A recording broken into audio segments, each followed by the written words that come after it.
Now, plenty of businesses are still trying to pick up the pieces after the pandemic, particularly in Victoria, home to the world's longest lockdown, of course. Dan Andrews has packed his bags and moved on without facing any sort of an inquiry or royal commission, without having to justify his onerous restrictions, which sent some businesses to the wall. Jim Penman is the founder of Jim's Group, the massive franchising business.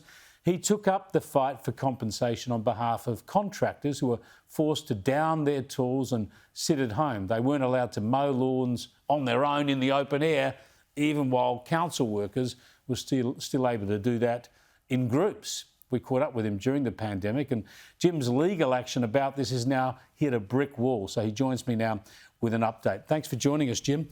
Tell us what's happened with your legal attempt. Has it been rejected completely?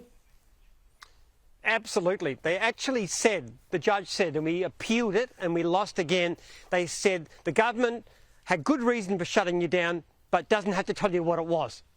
They refused point blank to give any health justification for the shutdown.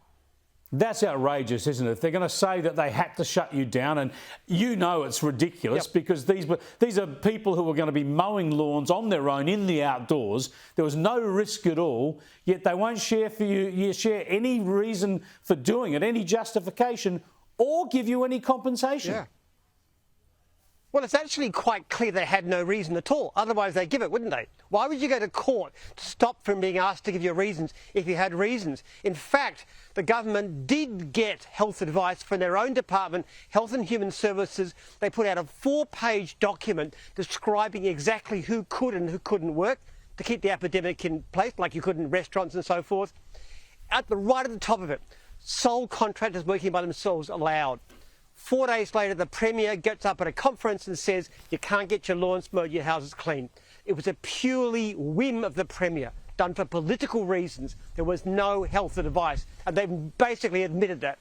It's a shocker. Now, a lot of your contractors would have done a lot of dough, of course. They were sitting idle for a long while. Did they at least have JobKeeper to get them through?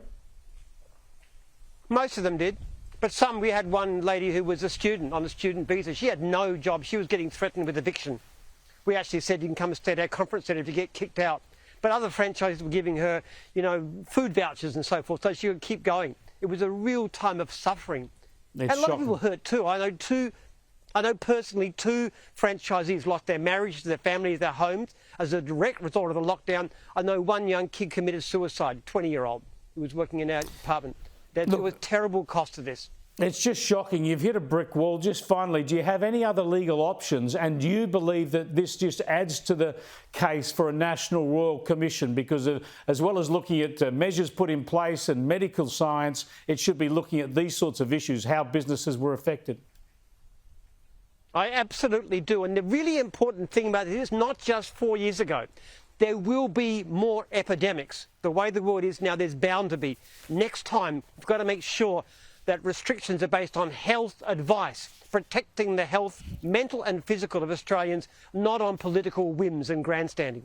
Well said, Jim, and thanks so much for joining us. Jim Penman there, who's fought tooth and nail for his contractors there, his franchisees, and he is dead right. We need a full Royal Commission. We just have to get to the bottom of this, because we'll face it again, and we've got to do it better next time.